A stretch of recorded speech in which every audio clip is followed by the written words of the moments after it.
Welcome to Career Cravings with your hosts, Dev Ramcharan and Megan Reed. If you crave a better and more satisfying career, this show is for you. We're broadcasting live on Bold Radio Station every week. Now, here are your hosts, Dev and Megan.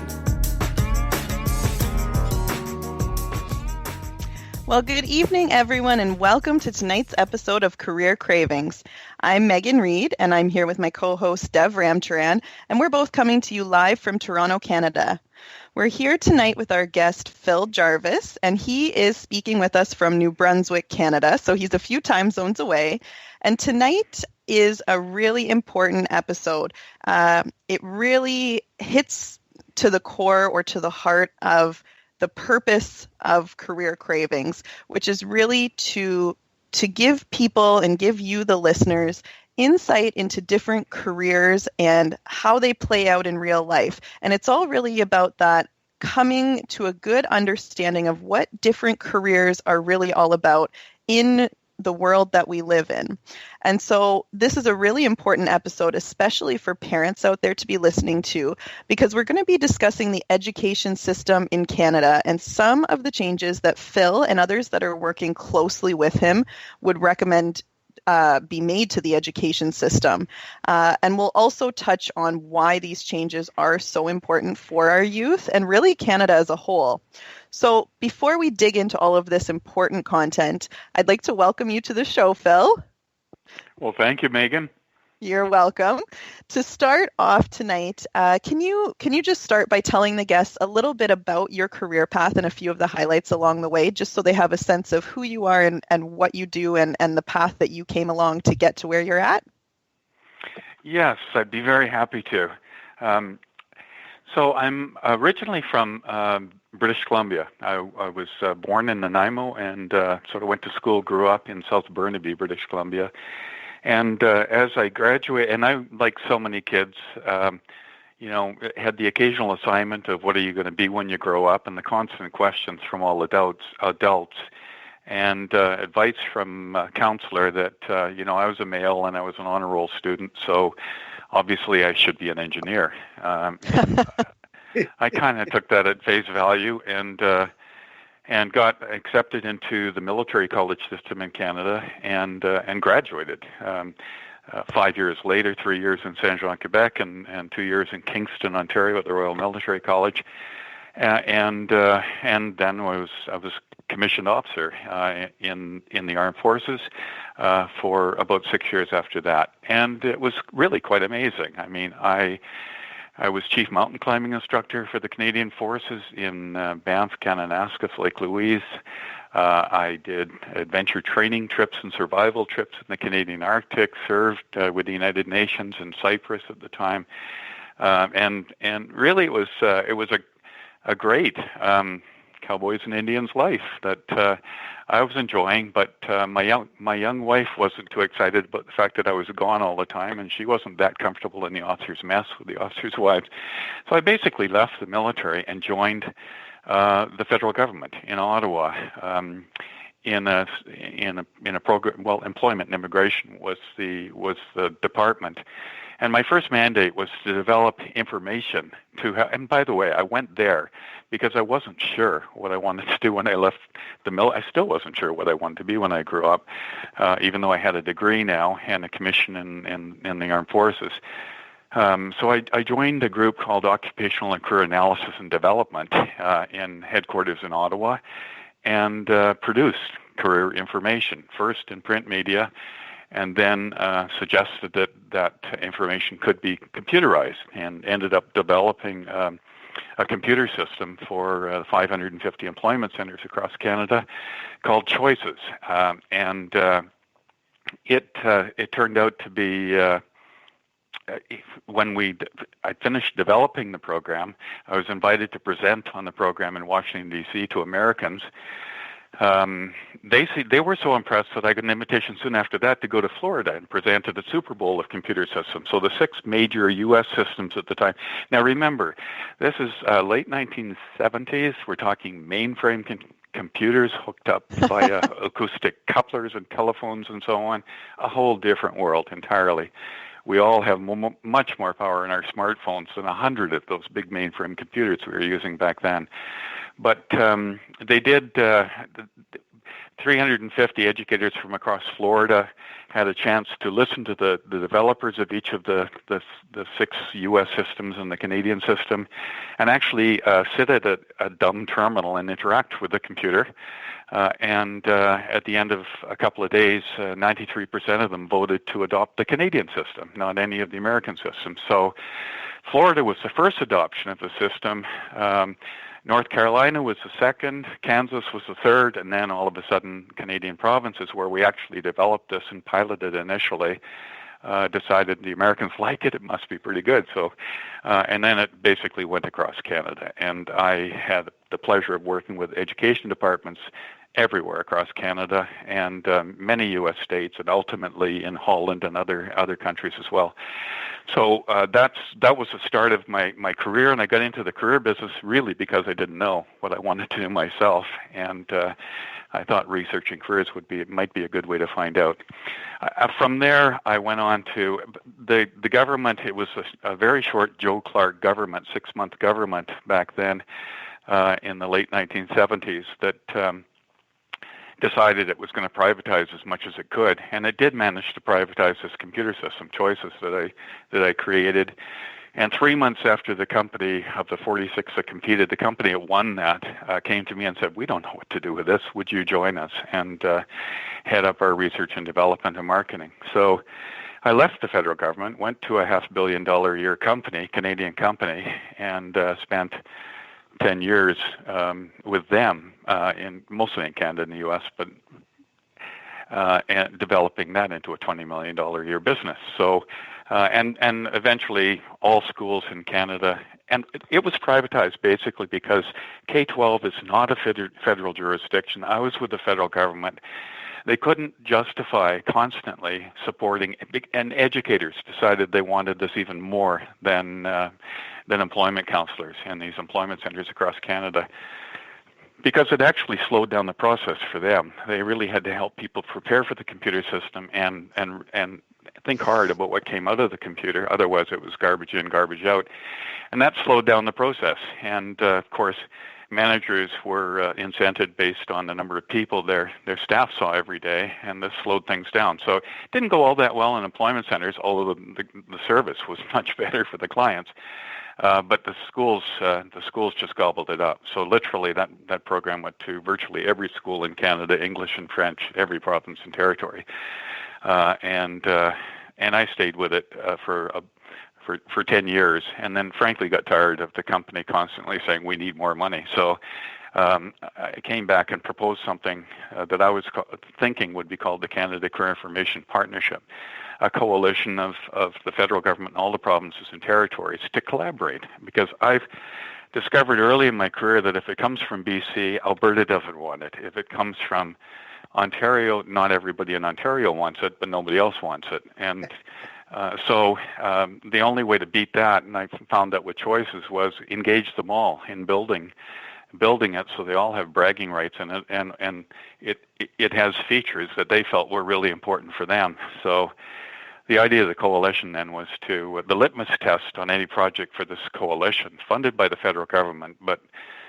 participated in by all the provinces, was if any province doesn't go thumbs up on the idea, it's not a national project. So you can imagine there were some pretty good ideas that didn't pass that litmus test, but the ones that did were spectacular. So went on to build the Real Game series, the Blueprint for Life Work Designs, Canada Work Infonet, Smart Options, the Edge magazine, which basically all went to almost all schools across Canada, public libraries, employment centers, and other kinds of operations. And I've also found that anything that turned out to be successful in Canada, others wanted it. The Americans wanted it. And with the Real Game, for example, that went ultimately to the ministries of education in 12 countries. So without ever trying to sell to them, they just somehow heard, fellowship, study trip, something. They came to Canada, saw this thing, and said, wow, that could really work for us. Can we try it? So they joined the international partnership.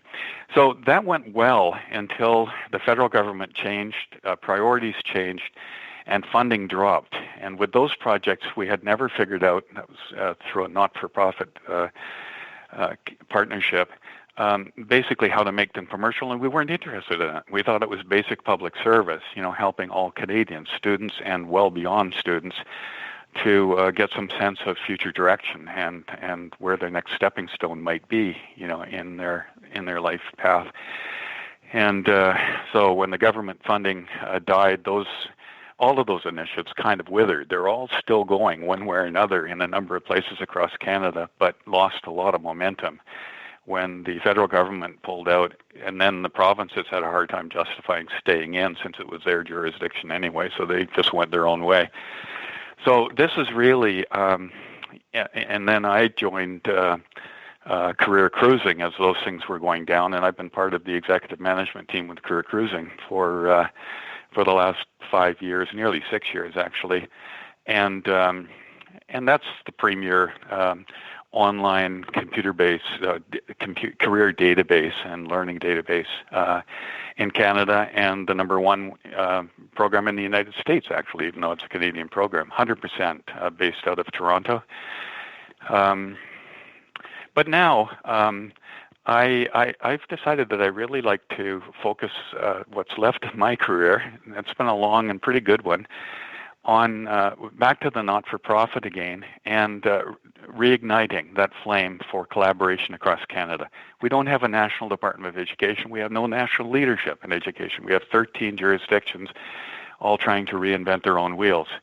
And it's basically, and this may not sound right to educators, but it's basically educators trying to fix something that they don't know is broken. So it really is going to take educators on board, obviously, and adult minds as well as young minds, young adolescent minds who know what they like about school and what they hate about school. And it's also going to take employers in the business community, because ultimately that's where the talent is going to land. But also First Nations, community-based organizations, United Way, Junior Achievement, so many good players. So that's kind of the trajectory of my life pretty quickly, Megan.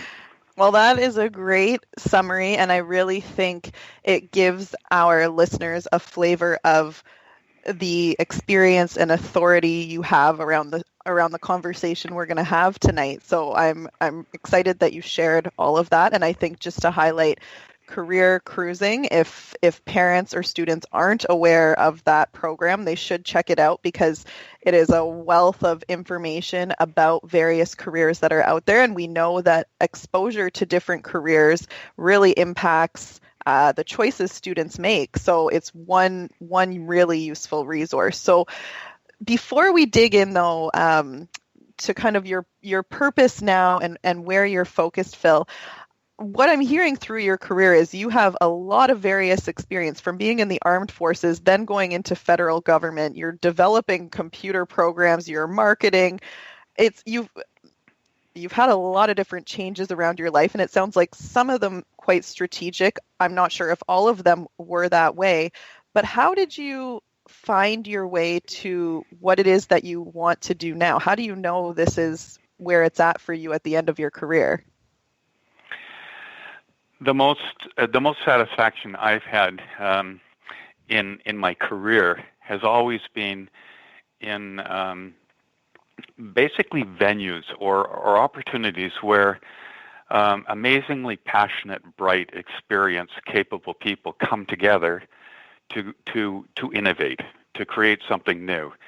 And so, with all of the projects I mentioned, we always had national advisory committees, and this wasn't just a rubber stamp group. This was an amazing group of people who really knew their stuff on any of these projects, had access to the best people in their provinces, and would draw upon the knowledge of the people around them, and then come together. And we would have people from every province and territory together for 2 or 3 days. And work our butts off, but it's all mind and it's all fun, because we all know we're creating something that's really going to touch an awful lot of people, hundreds of thousands of young people and not so young people. And that it's going to be, we're part of something that is a movement that's national, at least national. On some of the projects that I mentioned, those groups would be people from every province and territory in Canada, but also many U.S. states, from Australia, from New Zealand, from England, Scotland, Wales, France, Germany, because when you have an opportunity to do something that's leading edge in the world, and work with people who are leading edge in the world, there aren't many good people that don't want to be part of that. And if there's some basic funding to help facilitate pulling people together into kind of a safe playground where they can leave their egos behind and leave their even their organizations and their logos behind, and just focus on what would make the most difference to kids at this level, in terms of engagement, in terms of real learning, passion, and so on. So I just can't think of anything more fun than that. It's incredibly demanding, but with these groups, we would work really hard during the days, and it didn't matter whether the accents were from the South in the United States or French Canadian or a Maori from New Zealand or Scottish brogue. When it came down to it, the words that came out of the mouth and the ideas and the passion and the needs were so common. They're global. The issue of trying to figure out what your purpose is in life and what your pathways might be. And parents helping their kids figure that out, and spouses helping each other. This is. And we're all entering a global village now. The world is not so different from one place to another, and the opportunities are global in this flat world of ours. So that's why I know, rather than being with a company, even a great company that's competing with other companies for limited resources and time and all the rest of it,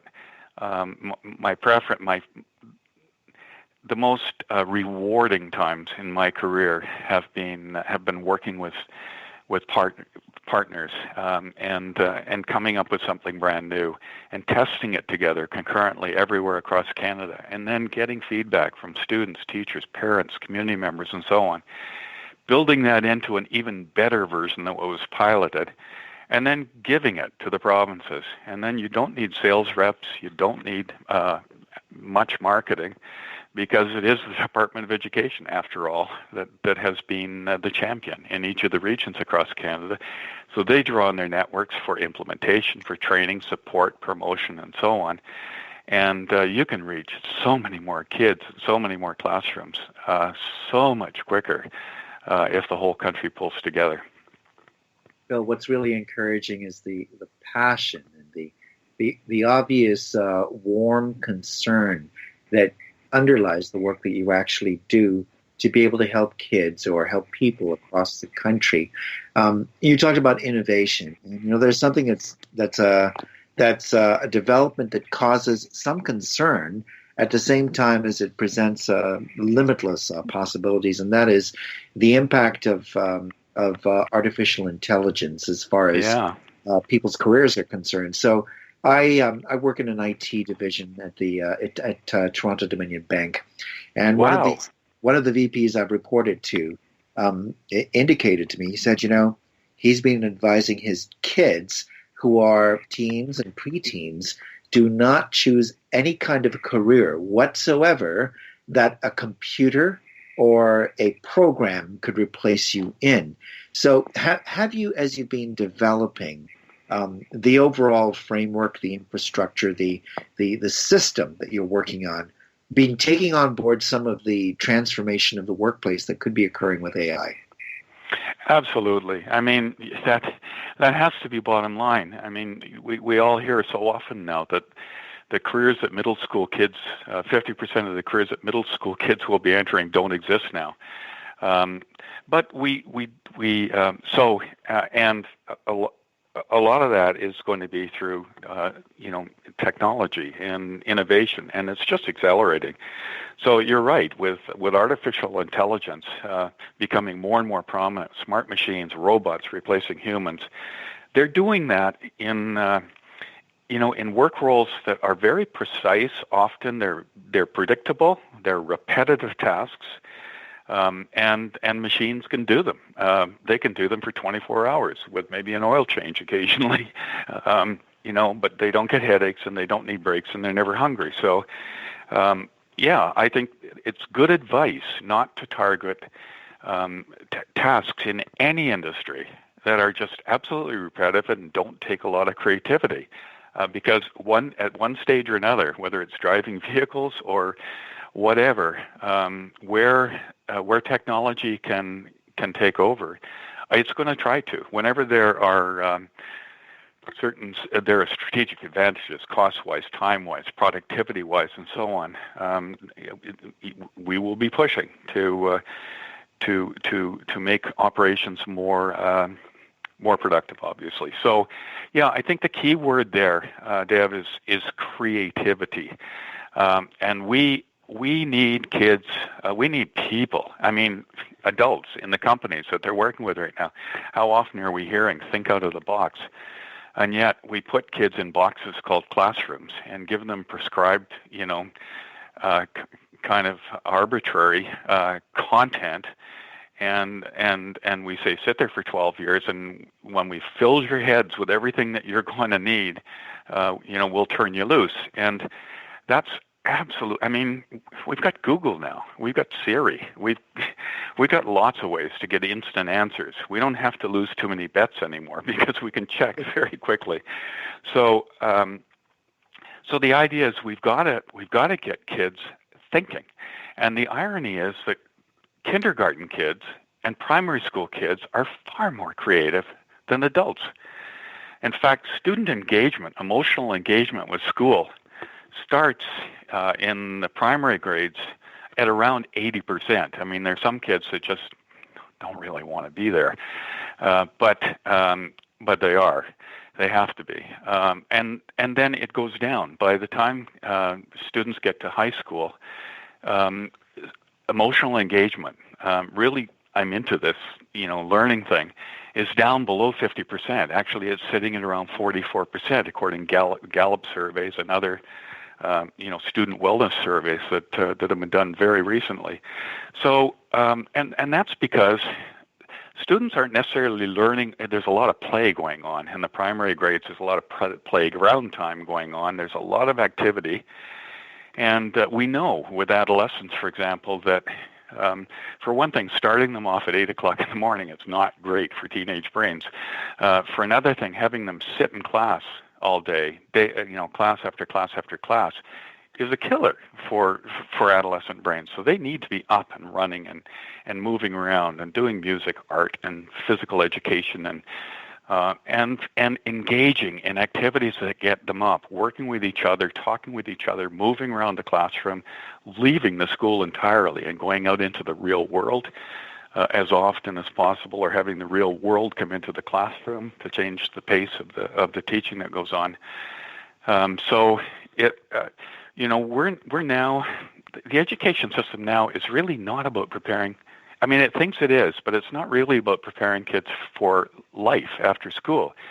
Grade 3 is about preparing for grade 4. Grade 6 is preparing for grade 7. All of it is preparing for university because that's the way the curriculum was created. And we don't need all kids going to university. And frankly, we all know that we've forgotten 90% of what we regurgitated on exams one time or another along the way. And probably never had to factor polynomials since we left school, depending on the career path that we chose, obviously. So I'm really tying learning to what kids are incredibly creative, and they're socially engaged, they're emotionally engaged to ideas like climate, protecting our planet, youth poverty, injustice, so many things. Kids will really, their brains want to latch onto. And if you can tie the learning to issues that kids care about, and then make the learning project-based, real world, connected to real world issues, and then blend in whatever math, science, and so on are needed to solve those problems. And frankly, just about any problem that you take on at the community level is going to require language skills. It's probably going to require mathematics. Now, it'll be real-world mathematics, not just memorizing what the curriculum says we're supposed to be doing in the first, week in October. That's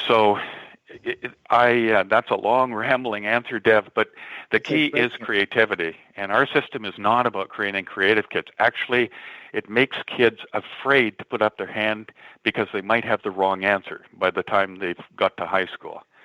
So we're beating creativity out of them.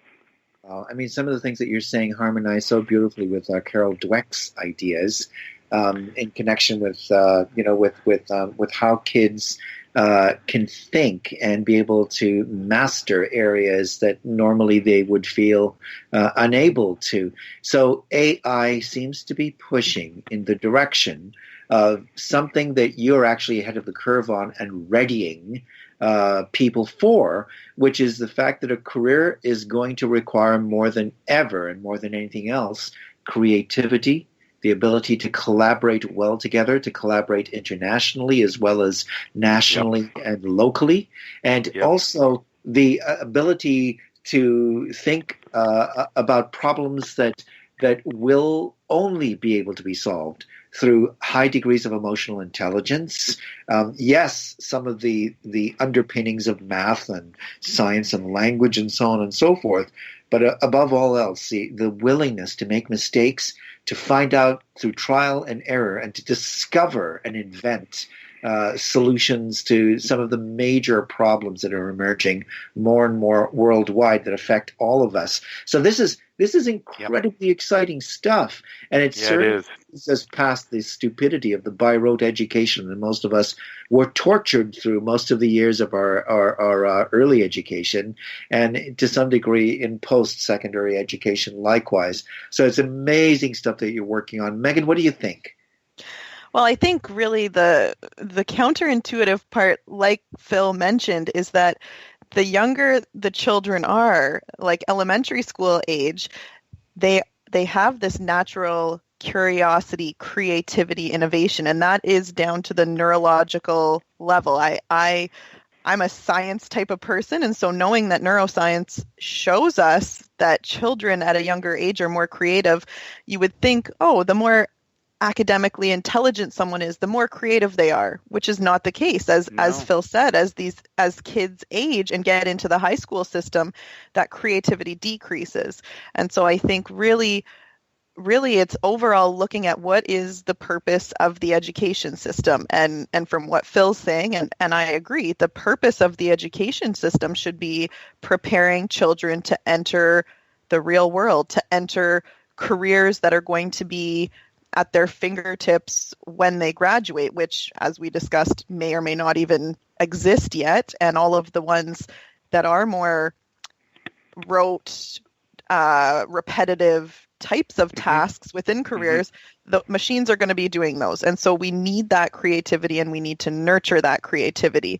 And so I think, Phil, you gave some understanding about how that needs to be done. And in your opinion, if I were to kind of just pull basically what you said, that project-based learning where children would be looking at real life things that matter in their life. I guess, do you want to touch on that a bit more and how you think those changes should be made, or a little bit more about what those changes should look like, how you envision the education system in Canada maybe looking?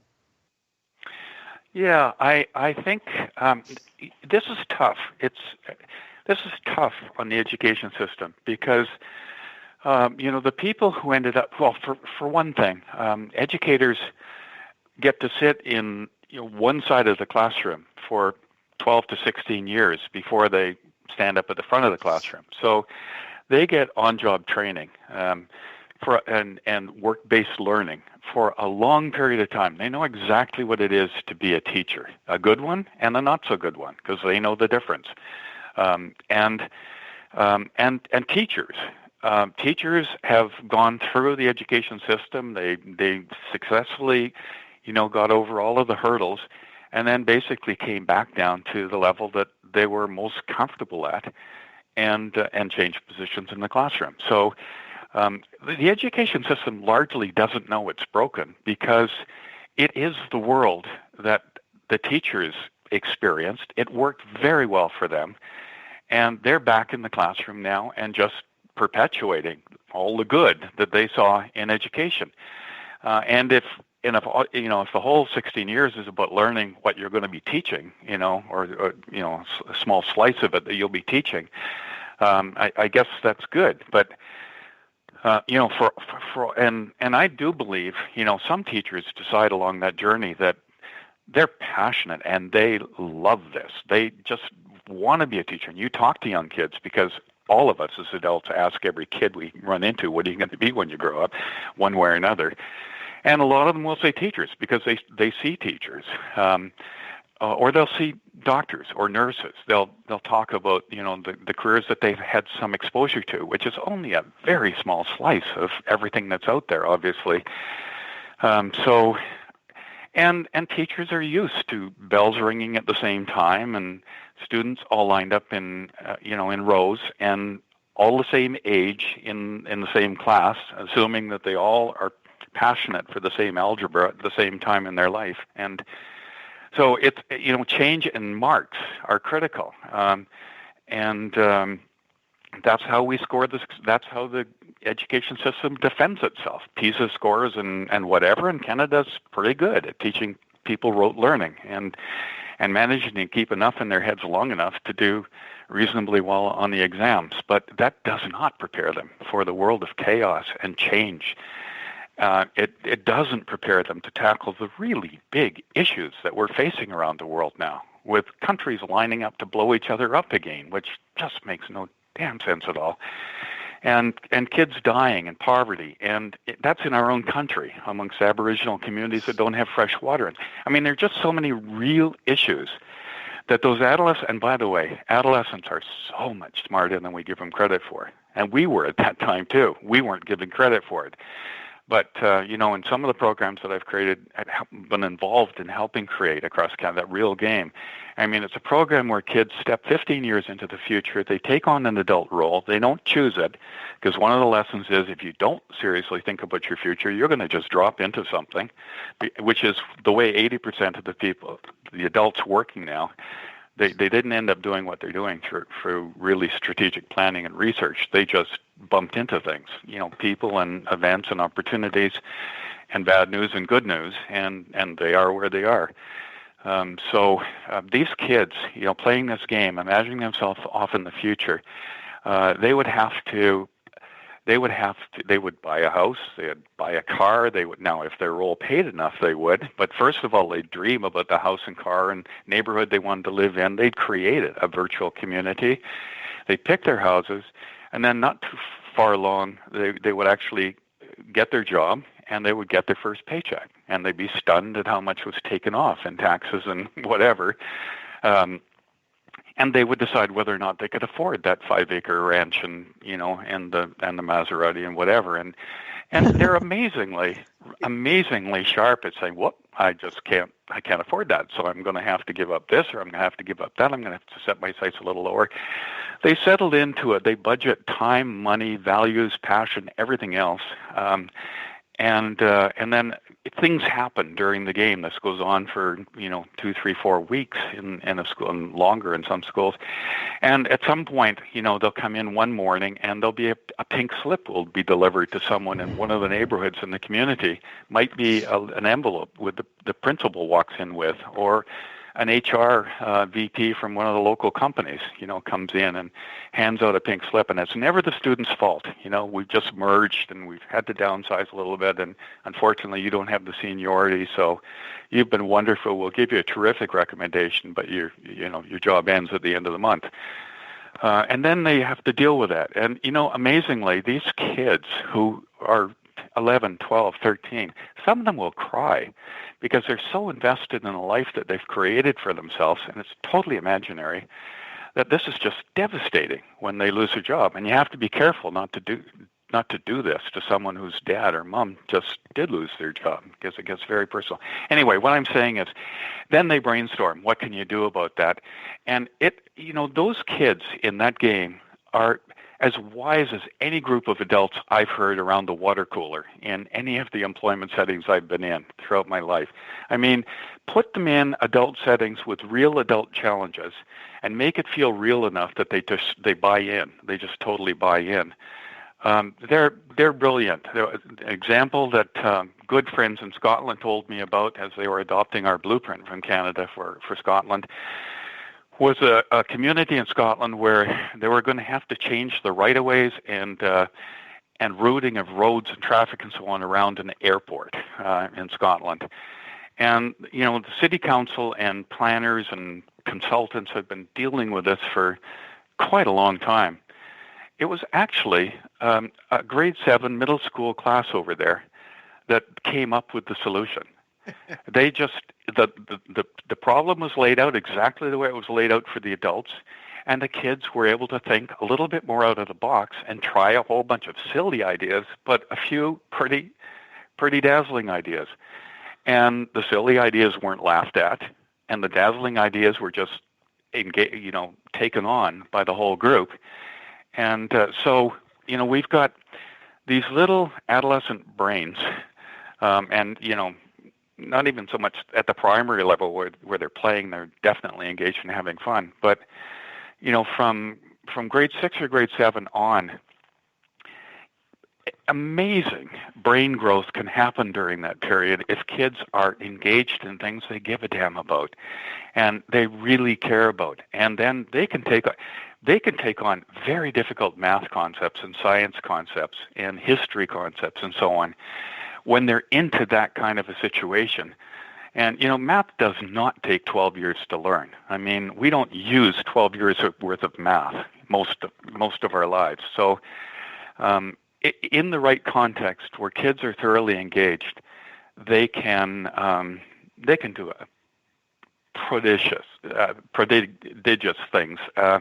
They can be really quite amazing. And so we have to get out of this.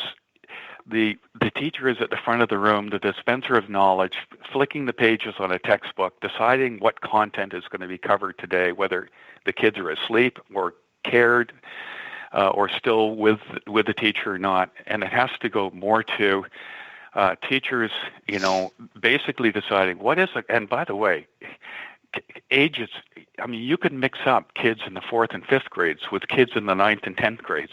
And that's the way it is in real life when you get out of school anyway. They're not all the same age as you. And the more creative young people can often spur amazing ideas from the older kids that are there. So anyway, teachers the hard part is for teachers who are used to using the same lesson plan. They know how it works. They know what the results are when they do this. They know they're satisfactory or whatever. And so, off the old bell curve and into much more spontaneous off-road travel in terms of the learning. A teacher won't even know where it's going to go often, but they're going to be a guide on the journey and just trust the process. And as long as the kids are fully engaged and on task, that's just great wherever it goes. And, schools that have adopted this, and there are quite a few, unfortunately, they're just all disconnected, spread out. Nobody beyond their community knows about them, and there's no rhyme or reason to introducing, these ideas that really work and scaling them to a whole country as opposed to trying to just grow them a little bit to the next community over. So that's my passion with this coalition is getting those players together across Canada who know that. 1 out of 2 kids who come out of the post-secondary system right now, between 16 and 30 years old, they're unemployed, they're underemployed, they're doing something they hate, they're getting minimum wage, they're in precarious, they don't know how long the gig's going to last. They can't get a mortgage from a bank. They can't even get out of their parents' basements in many cases, which is tormenting the parents, obviously, who wonder when their kids are going to grow up. And it's not a failing of the kids. They just have not been prepared in not even for financial management or relationship building or what do I do with real estate or consumer I mean, there's so many things that really are important. and what's really going on in the world, and what are the trends. And if we get creative, what do I love? What am I passionate about? And what issues can I hook onto? And maybe I'm doing that with people from around the world, or maybe I'm doing it with people from Toronto, or wherever it might be in Canada. But we have to prepare all kids with an entrepreneurial mindset, because for the gig economy, which is now well with us and probably was only going to get giggier, we need kids who can come up with brand new ideas, who can sell those ideas and convince others, can work with other people in a team to pull them off, have the grit to take the hits when they come, because it's not all going to go smoothly and it's not all going to happen as fast as you want it to. But collaborating with others is cheating in the school system, and they've never been really challenged to get those brains clicking on huge new ideas together, and preparing them for doing exactly the same thing as adults. So, look, Phil, when you look at the coalition that you're building, that you've built, yeah, or that you're taking and just augmenting, perhaps one day internationally, globally, what do you see as some of the biggest risks and challenges that you have in building and sustaining the coalition, and how are you going about overcoming these risks? Yeah, okay. Well, the big risk in the last coalition that I built, that Canada Career Information Partnership, which became a model for 4 other countries, by the way, was that the federal funders and the provincial funders, and what I found with government is it's only a matter of time before any great idea is killed by the next ego coming in that wants a new idea. So the sustainability really is tricky with governments that last for 4 or 5 years, and then you could be starting from scratch and building relationships again and funding. And much of what I'm talking about, I don't believe can be done on a commercial basis. If I was representing a major private company, all the provinces and the Aboriginal community, the business community, would not come together to help me create success for my company. So this has to be, it can't be the federal government leading it, because then there's all the issues of jurisdiction, and this isn't your territory. What are you doing here? And I had this conversation a couple of years ago with Justin Trudeau, actually, in his riding office in Papineau. And we discussed some of the projects that had happened in the past and why they worked.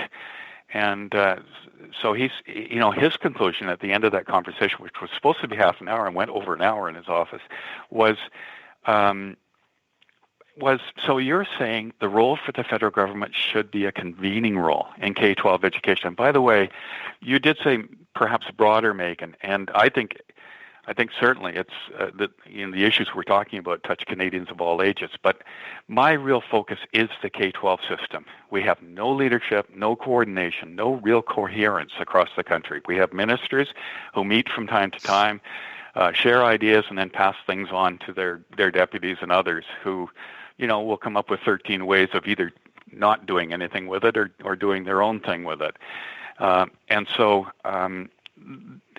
I think the federal government has to be on board, and this federal government seems to want to be on board, because then you're all working for the Canadian flag. I mean, and we may not want to make things better for Albertans, but we want to make things better for Canada. All of us do. It's in our DNA. So the Canadian government, and so that's why I've been talking with Employment Social Development, and they're certainly keen. They know they have no jurisdiction in K-12, but they've said if the provinces want some help from us in creating a safe playground for everyone to come together and work on issues that are priorities everywhere across the country, and do it once spectacularly as opposed to doing it 13 times as you're doing 20 other things. So once we get the buy-in on the idea, and the provinces are on board, and they're building, and they're testing, and then the program is launched, our notion is, as with past programs, the there would be a modest cost. It would not be for-profit pricing, but there would be a modest cost, far less than any province could actually create these products, resources, programs, apps, whatever they turn out to be, and they'll be all of those things actually. And the cost would then come back to the not-for-profit coalition to be reinvested in future products. So, and not only that, every project that I've worked on that got all Canadians together across the country went international. So there are revenues that could come back from many other countries that are all facing exactly the same kind of challenges.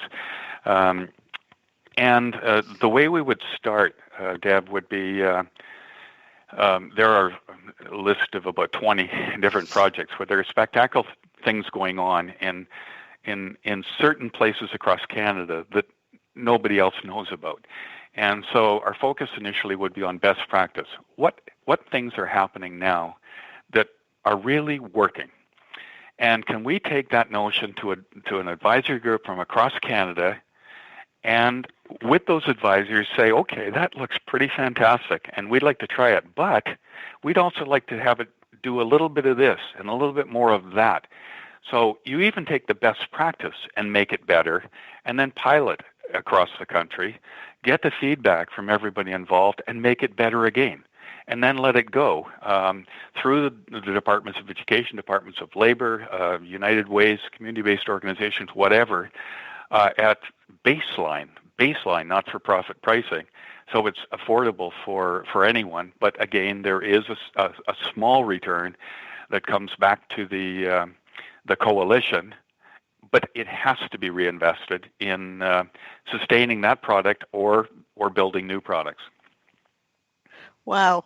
So I'm almost at a loss for words because it's just so much information and it's such a drastic shift. But from what I'm hearing, it's really about engaging all of the provinces to make this national level transition. And I think even this is going back to earlier in what you were speaking about, Phil, but at this point, things are so globalized. Back, if I think back 50 years or 60 years or longer, when the education system was kind of developed the way it was and everything was run provincially as opposed to nationally, it might have made sense at that time, because if you're in Saskatchewan, you're going to stay in Saskatchewan, what you learn and what you might choose as a career is probably going to be in Saskatchewan versus New Brunswick and staying in New Brunswick, where now people are so transitory. People can move. And so really to build this at a national level only makes sense. And like you're saying, it can be taken on and absorbed and used in other countries too. But one thing I'm wondering about, and I'm just curious if you could touch on a little bit, is I think you sent me an article a little while ago. It was one of the Scandinavian countries. Was it Finland, where they're already implementing something like this? Yes, Finland. Actually, in the early 90s, Finland decided that they wanted to make their education system much more engaging. So they shifted in the direction of project-based learning and real-world connected learning. And of course, there was pushback from teachers in the systems, the system itself, unions and others, thinking that, we know education better than anybody else does, and we know it doesn't need to change. But slowly but surely, they managed to move to project-based. They found out that kids were far more engaged, loved going to school. They work in teams, multi-age teams often. They present their findings to public presentations of parents and business people, community people, and so on. The teachers, as guides on this journey, as they take on these really neat projects that the kids do, actually end up having way more fun. And there's way less weight on their shoulders because they don't have to perform, for an hour in a given subject every day and then do it, keep doing it, because they're learners on the journey, they're guides on the journey, but they're learning too, as the kids are learning. So eventually they built up momentum, and the system and they were not trying to improve their marks. Finland back in the mid-90s was middle of the pack in terms of educational results with PISA. Now, if you look at the latest finding from PISA, the 2015 finding, which is the latest that has been published, Finland is number one in the world. Wow. So they weren't focusing on focusing on marks, and they weren't focusing on cramming information into kids' heads. They were letting the learning happen naturally, the way adolescents learn naturally, and they got spectacular results. Now, starting this September, Finland is going to drop subjects entirely.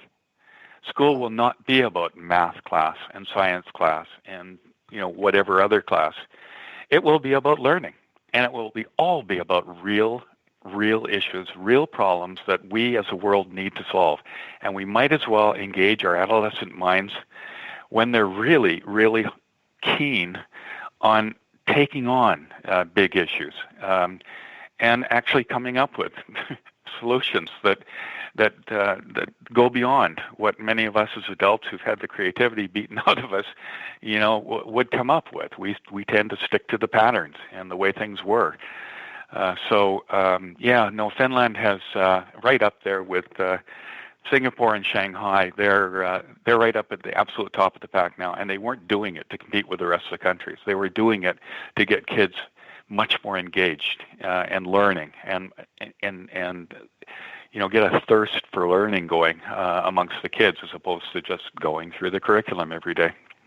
Well, and I think those the results that have been demonstrated at this point is such great evidence, because in Canada and especially at such a national level, evidence-based practice is always spoken about. And so in this case, there is evidence to show the benefit of this transition. It's intuitive, it makes sense, but there's already evidence elsewhere in the world that shows the benefit of what we've discussed tonight. So I think that's a positive as well, and hopefully will help this whole coalition and change in Canada along the way. Megan, can I just add one other thought there? Yeah.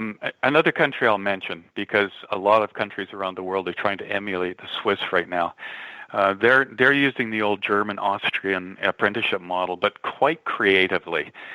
So it's not just sheet metal workers and welders and plumbers and so on, the typical trades that we think of with apprenticeship.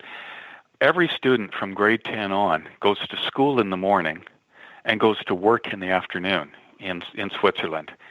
And they're not just going to random work. They're learning up to that point as being about, what are your passions? What do you love? What pathways do you think might make sense for you? And they've had much exposure through mentorships and plant tours and short-term internships and job shadowing, that kind of thing along the way. So when they decide what kind of work they want to do, they're doing it with a company that knows something about them and wants them, and they get paid to do it. So, and if they try it for 6 months or 8 months or a year and say, well, okay, now I've learned about that, it's not what I thought it was going to be, I want to try something else, they can try something else. So what happened, and they cover in that half day all the curriculum we cover. I mean, Switzerland's right up there with Canada in terms of test results and so on, and they do it in half a day. And by the way, the Finns also, they do 20 hours of education a week. So there's 5 days. That's 4 hours a day. So they're doing these spectacular results in much less time. And the kids are much more active with physical education, all that kind of stuff. Anyway, back to the Swiss. So kids come out of and about 20% of kids there choose the university pathway.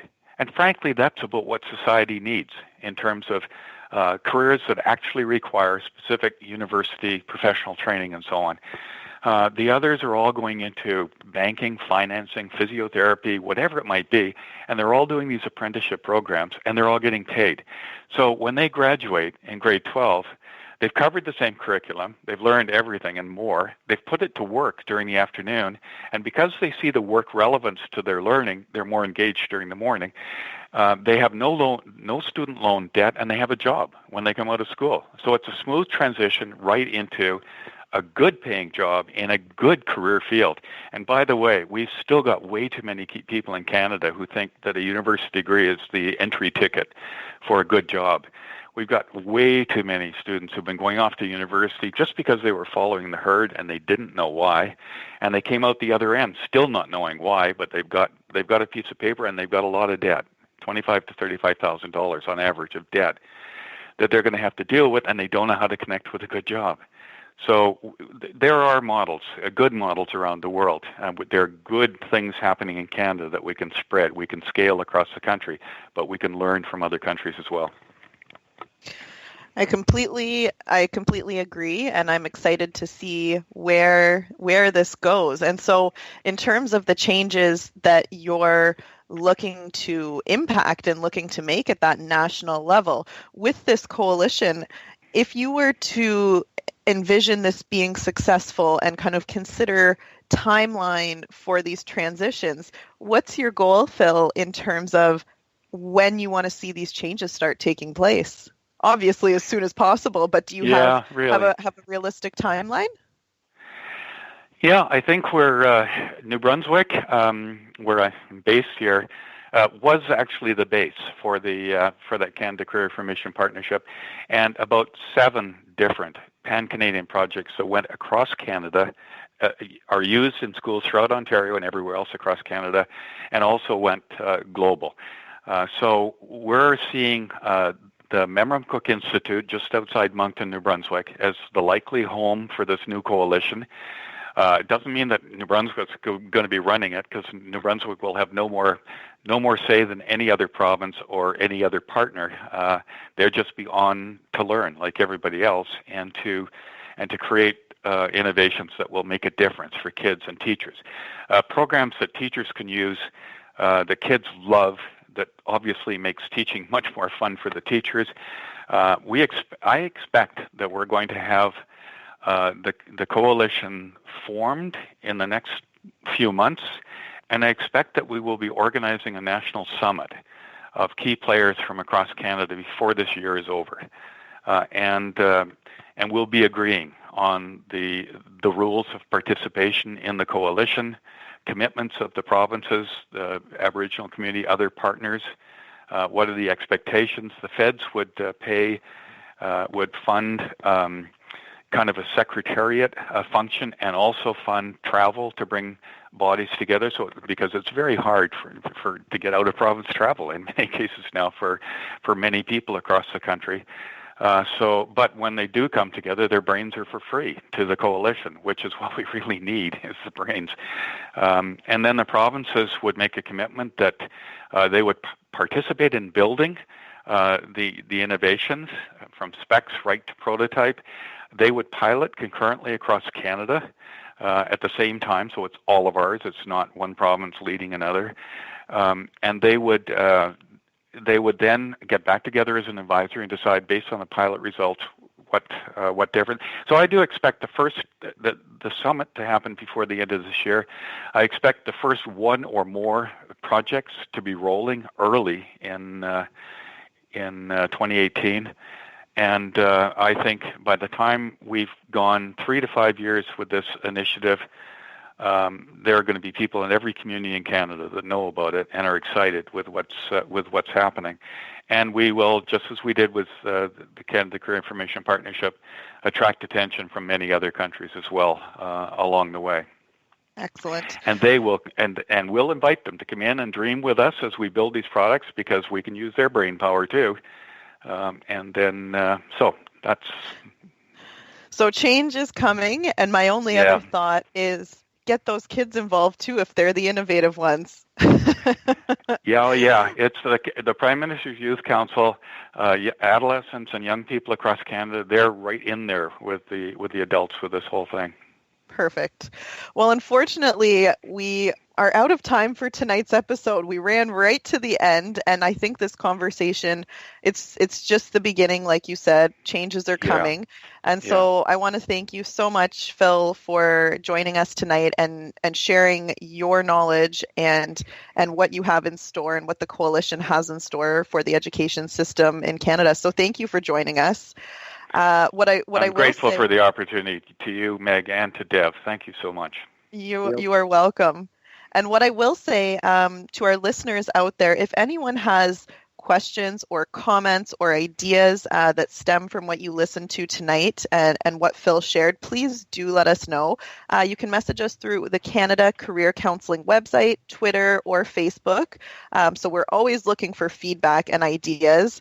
And in addition to that, if there's any guests or show topics or other things that you've been craving more of regarding information for your career, please let us know. So with that, thanks again, everyone, for joining us. And I hope everyone has a happy Monday. And we will be back with you next week with more Career Cravings. The career discussion doesn't stop here. For more information about how to transform your career, visit CanadaCareerCounseling.com. And remember to tune in next Sunday at 6 p.m. Eastern Standard Time on Bold Radio Station for the next episode of Career Cravings.